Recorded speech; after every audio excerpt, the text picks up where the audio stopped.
How did you find out that Michael Jackson died, and when? Well, in fact, I was on my way to a press conference on a fine young lady by the name of Jada Justice, and we were in the car, and I got the information out of Los Angeles, in fact, and it hit me like a ton of bricks. My heart was heavy. We pulled the car over and prayed, you know, for Michael. Because you got to understand something, you know, we are the world, but in Gary, Indiana, we are the children that was raised with Michael Jackson. So I love go back all the way to the womb as it relates to Michael, and he is our favorite son. Our love is deep. We're going to have a first-class memorial service here for Michael that's fit for a king of pop, Michael Jackson. We love him. How do you think Michael Jackson affected the Gary community? Well, Gary, Indiana, you got to understand, we've been proud and loved Michael for a long, long time.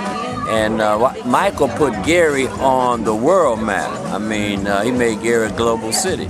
Anywhere you went in the world, if you say you were from Gary, the next word would be, well, hey, that's the hometown of Michael Jackson. He put us on the world map. He made us proud and motivated us. So that's how he affected Gary. He made it a global city. And of course, a lot of love for Michael from Gary, and a lot of love for Gary from Michael. They made a song, his family said, 2300 Jackson Street, always home. The land that you're standing on now is 2300 Jackson Street. So you've been blessed, my friend.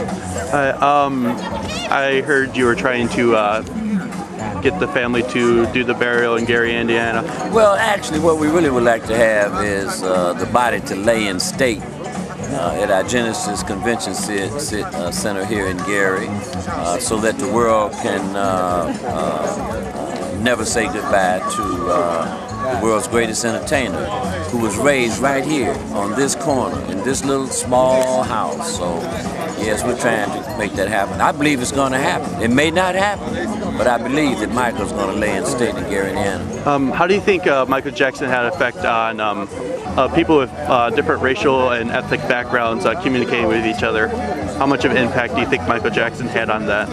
Michael transcended all colors, absolutely. In fact, he was one of the few entertainers that transcended all colors.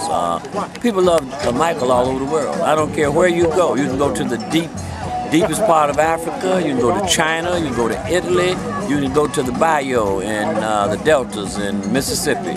People love Michael Jackson no matter what color they are, what ethnic group they are, what religion they are. They love Michael Jackson.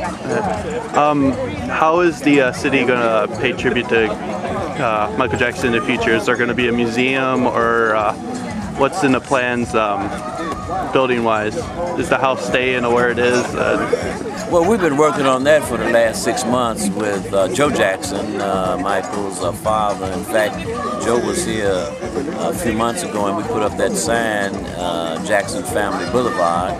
And then Tito and Marlon was in Gary a few weeks ago, I might add. And they did a little documentary here at the house. They visited City Hall, and we're putting some things together. We were putting things together already for the museum and etc.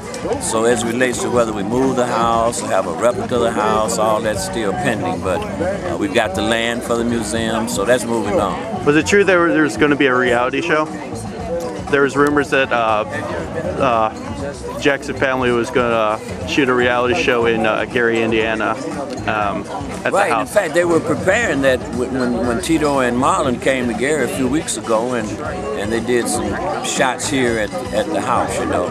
So that was well, it was going to happen. Do you think there's still plans on the reality show happening? Well, I don't know. You know, I'm not that close to the reality show. How has Michael Jackson personally influenced your life? Personally influenced my life? I'll tell you, I met Michael Jackson when he was a little bitty guy, of course. Everybody used to ride around here on the flatbed trucks playing music. But when he was here in 2003, I had a chance to talk with Michael over here at Roosevelt High School, my alma mater. And Michael told me that I looked like Earl Grey. And so I told Michael that I look better than Earl Grey. And so Michael, I mean, he said to me, he said, "Oh, I want to apologize. I'm so sorry. I didn't mean to say that and this and that." So then after I explained to him that it didn't mean anything, it was just a joke and everything. And so he's that kind of a guy. He's got such a good heart. He's a humble person, you know. And that really touched me, you know. It was like a magnetic love kind of individual. So Michael, he was a humble person. All right. Alongside his music, Michael Jackson was also plagued with a lot of allegations and accusations of strange behavior. When people look back on his career now, how do you think they'll see those allegations and strange behavior? Well, see, you've got to understand something. When it comes to Gary people, our love for Michael trumps all of that, all of that. So it's about love as it relates to Gary people and Michael Jackson. So no matter what people say, Gary people will love Michael, and they're gonna love him forever. And you're talking about now at this time, you're talking about the lead singer with the Heavenly Angels, Michael Jackson, and nothing's gonna trump that. I'm telling you, it's about love. It's not about anything else but love for Michael.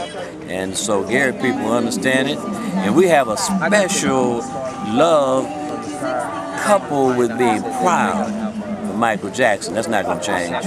Nothing's gonna change that.